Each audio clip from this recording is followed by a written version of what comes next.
Subscribe to my channel and hit the bell icon so you never miss any video from my channel. ایک خاص نقطے کی طرف نوجوانوں کے لیے سورہ ملک اشارہ کر رہا ہوں، اور ہمارے ہاں روایات میں ہے کہ سورہ ملک کو اگر قبر پہ پڑھا جائے تو اگر وہ مؤمن ہے جتنا بھی گنہگار ہو بخشا جائے.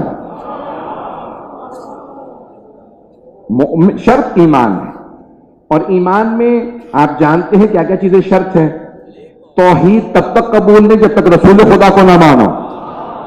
اللہ کو مانتا ہوں رسول خدا کو نہیں مانتا، کیا توحید قبول ہے؟ تو پھر بولیے نا، توحید تب تک قبول نہیں جب تک رسول خدا کو نہ مانے. عقیدہ نبوت رسالت تب تک قبول نہیں جب تک کہ اہل بیت کی ولایت کو نہ مانے. تو اہل بیت کی ولایت ضروری ہے. عزیزان گرامی، آپ کی محبتوں کی نظر کر رہا ہوں، چلتے رہیے گا. تو اب یہ وہاں پہ ہر جگہ پہ ایمان شرط ہے.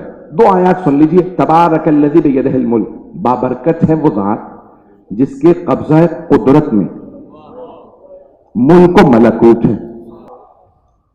اللہ جسم نہیں ہے، لیکن اللہ فرما رہا ہے بیدہ الملک، جس کے قبضہ قدرت میں کل کائنات ہے. بیدہ، اس کے ہاتھ میں، اس کے ہاتھ میں. بیدہ چیز ہاتھ میں نہ آئے تک ثابت نہیں ہوتا کہ اپنی ہے. اب اللہ کا جسم ہے نہیں، ہاتھ ہے نہیں، لیکن وہ فرما رہا ہے بیدہ الملک، اس کے ہاتھ میں کل کائنات ہے. اب علماء نے بہت سی وجوہات لکھی ہیں. نمبر ایک کہتے ہیں اللہ بتا رہا جتنی بھی بڑی کائنات ہے تو ایسا ہے جیسے اس کے ہاتھ میں ہو. قدرت خدا اتنی وسیع کہ ساری کائنات ہاتھ میں. دوسرے اس کی قدرت اتنی وسیع ہے کہ کوئی یہ نہ کہے میں ہوں، نہیں، یہ کل کائنات ہاتھ میں. اور تیسرے کچھ علماء نے یہ بھی لکھا کچھ ایسی مخلوقات ہیں جنہیں اللہ نے یہ بھی کہا یہ وجہ اللہ ہے، ید اللہ ہے. تو تبارک الذی بیدہ الملک وہو علی کل شیء قدیر، اور وہ ہر چیز پہ قدرت رکھتا ہے.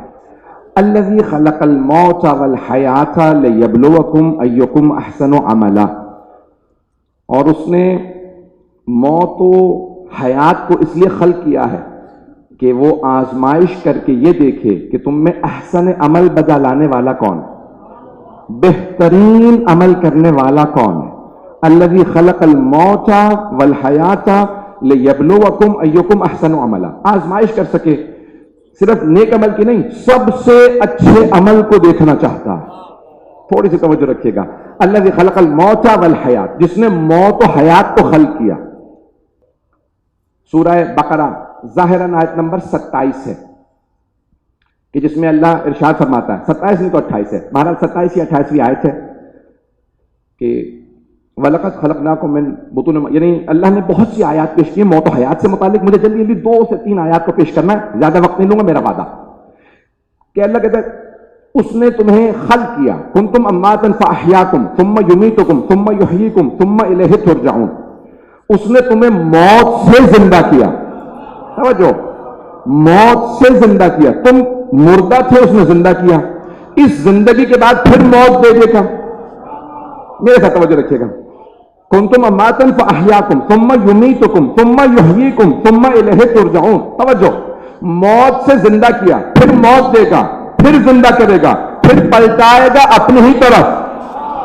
تم پلٹ کے اسی کی طرف چلے جاؤ گے. ہمیں اللہ نے موت سے خلق کیا، ہم کچھ نہیں تھے، اس نے زندگی دی. زندگی کے بعد پھر موت دے گا، پھر حیات دے گا، پھر پلٹا کے لے جائے گا. یہ بار بار موت و حیات کیوں بتانا یہ چاہتا ہے جب تمہاری نہ زندگی تمہارے ہاتھ میں نہ موت تمہارے ہاتھ میں. تو اکڑتے کیوں ہو؟ ایسوں کو مانو جو اس کے بھیجے ہوئے ہیں. صلی اللہ محمد محمد. میں نے ایک علمی موضوع لیا، ایک پوری بحث ہے منطق میں اور فلسفے میں. موت کچھ نہیں، حیات کے نہ ہونے کا نام موت ہے. پہنچا پا رہا ہوں؟ خدا کی قسم میری پوری کوشش ہوتی ہے کہ مشکل سے مشکل کلام کی، تفسیر کی، حدیث کی، فلسفے کی، منطق کی بحث کو آسان بنا کے پیش کروں. اگر میں کنفیوز کر دوں اور پریشان کر دوں تو میں نے حق ادا نہیں کیا. کوشش کر رہا ہوں آسان بنا کے پیش کروں. موت خود کچھ نہیں، حیات کے نہ ہونے کا نام موت. توجہ میری طرف رکھیے گا. جیسے روشنی، نور اور ظلمت، عربی کے دو لفظ ہیں، نور، ظلمت. روشنی، تاریکی. تاریکی خود کچھ نہیں ہے، یہ حقیقت ہے. تاریکی خود کچھ نہیں ہے، نور کے نہ ہونے کا نام تاریکی ہے. آدھا مجمع پہنچ گیا بھئی. آپ کے نہیں ساری، اگر یہاں سے ہم لائٹیں بجھا دیں تو تاریکی چھا جائے گی. اس سے مطلب ہے تاریکی بھی ہے نہیں. جب روشنی بجھائیں گے تو تاریکی آئے گی. نہیں پہنچا سکا بھئی. اگر روشنی بجھا دیں گے نا، روشنی لے جائیں گے تو تاریکی آئے گی، خود سے تاریکی نہیں آئے گی. نور کے نہ ہونے کا نام تاریکی ہے. زمین میں گڑھا کھودیں آپ کو تاریکی نظر آئے گی. جیسی روشنی ڈالیں تاریکی چلی جائے گی. جیسے ہی تاریکی آئے پھر روشنی ڈال دیں تو تاریکی خود کچھ نہیں ہے. نور کے نہ ہونے کا نام تاریکی، نور کے نہ ہونے کا نام تاریکی. تاریکی خود کچھ نہیں، نور کے نہ ہونے کا نام ہے. اسی لیے ہم مجلسوں میں انوار کو بلاتے ہیں. تاریکی خود بخود چلی جاتی ہے. حیات اور موت ایسے نہیں ہے. حیات کے نہ ہونے کا نام موت نہیں ہے. الذی خلق الموت والحیات لیبلوکم ایکم احسن عملا. اس نے یہ نہیں کہا کہ میں نے حیات کو خلق کیا، حیات کے نہ ہونے کا نام موت ہے.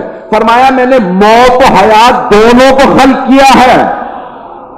کبھی حیات موت پہ غالب آ جاتی ہے، کبھی موت حیات پہ غالب آ جاتی ہے. ساری دنیا میں سب موت سے ڈرتے نظر آئیں گے، بس ایک علی ایسے نظر آئیں گے جو کہتے نظر آئیں گے مجھے پرواہ نہیں، موت مجھ پہ آ پڑے یا میں.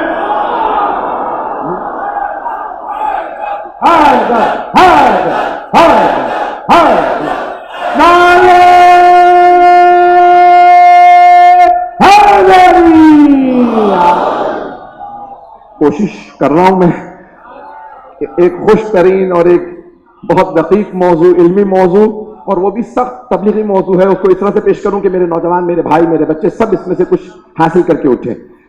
عزیزان گرامی، الذی خلق الموت والحیات لیبلوکم ایکم احسن عملا. اللہ کیا دیکھنا چاہتا ہے؟ موت و حیات کو دیکھنے کے بعد آزمائش کرتا ہے کہ سب سے اچھا عمل کس کا. صرف اچھا نہیں، کچھ لوگ تو پہنچ گئے دوہرا دے رہے ہیں. ایکم احسن عملا، دیکھنا چاہتا ہے کہ تم میں سے سب سے اچھا عمل کون کرتا. تو ہم اپنے مرحومین کے لیے جب ثواب کا سوچتے ہیں تو ہم کہتے ہیں مجلس رکھ لو، اس سے پہلے قرآن خوانی رکھ لو، اختتام پہ زیارت رکھ لو، بیچ میں ذکر اہل بیت رکھ لو، مسائل پڑھ لو، نوحہ. اگر بات پہنچ رہی ہو، بہترین عمل دیکھنا چاہتا، صرف اچھا عمل نہیں، بہترین عمل اللہ چاہتا. بھائی کچھ لوگ پہنچ رہے، خدا کی قسم میں کہیں لے جانا چاہ رہا تھا. اگر مجھے جناب سیدہ کی یعنی کرم نوازی ہو جائے کہ میں وہ بات پہنچا پاؤں. اللہ صرف عمل نہیں دیکھنا چاہتا، بہترین عمل دیکھنا چاہتا. صرف نماز نہیں دیکھنا چاہتا، بہترین نماز دیکھنا چاہتا. کچھ لوگ پہنچ گئے. صرف روزہ نہیں دیکھنا چاہتا، بہترین روزے دیکھنا چاہتا. صرف زکات نہیں دیکھنا چاہتا، بہترین زکات دیکھنا چاہتا. توجہ، میں مجمع پہنچ رہا. عزیزان گرامی، اللہ کہہ رہا احسن عملا، اللہ بہترین عمل دیکھنا چاہتا. بہترین عمل. نمازیں ساری نمازیں ہیں، لیکن کوئی ایک ایسی نماز ہے کہ الصلاۃ معراج المومن، نماز مومن کی معراج. نمازوں کی معراج رسول خدا کی نماز، رسول خدا کی نمازوں کی معراج سجدہ، سجدوں کی معراج وہ سجدہ جس میں پشت پہ حسین ابن علی سلام اور رسول خدا 70 مرتبہ کہیں سبحان اللہ۔ نہیں یہ مجمع بھئی، یہ روایت صرف شیعوں نے نہیں لکھی، شیعہ سنی تمام علماء نے لکھی، تمام زبانوں میں پڑھا جاتا کہ رسول خدا کو نواسوں سے اتنی محبت تھی کہ ایک نواسا پشت پہ سوار ہوا، پیغمبر 3 مرتبہ سبحان اللہ کہتے تھے، کہا میرا دل کہتا ہے سوچا پشت سے کوئی اترا یا نہیں اترا، نہیں ہے توجہ۔ اللہ نے جناب جبرائیل کو بھیجا، اے جبرائیل میرے حبیب سے کہو جب تک حسین نہ اترے سجدے کو طویل نہیں کرے۔ صحابہ اٹھ کے دیکھ رہے تھے کیا بات ہے اتنا طولانی سجدہ، سارے صحابہ کہتے جب ہم اٹھ کے دیکھتے حسین ابھی پشت پہ تھے، تو رسول خدا نے 72 مرتبہ کا سبحان اللہ، امام حسین اتر گئے۔ کیا واجب تھا کہ نہ اٹھتے کہ یہ گر نہ جائے؟ نہیں، امام حسین گود کے بچے نہیں تھے، چل کے آئے تھے، اللہ نے روک کے 72 مرتبہ کہلوایا، میرے حبیب 72 مرتبہ کہیں سبحان اللہ۔ اب امام حسین کہیں گے پروردگارہ تو گواہ ہے، نانا نے 72 مرتبہ کہا سبحان اللہ، میں 72 شہید دوں گا۔ یہی سجدہ جو آج میرے نانا نے پیش کیا ہے، احسن و عملہ، پروردگارہ پھر ایک سجدہ میں بھی پیش کروں گا۔ مورخ یہ لکھے گا میرے نانا نے سر اٹھایا تھا، لیکن میرے لیے لکھے گا اس کا سر اٹھایا گیا تھا۔ اب ماحول سے واپس نہیں جا سکتا، ابھی بھی میرے ذہن میں بہت سے احسن عمل موجود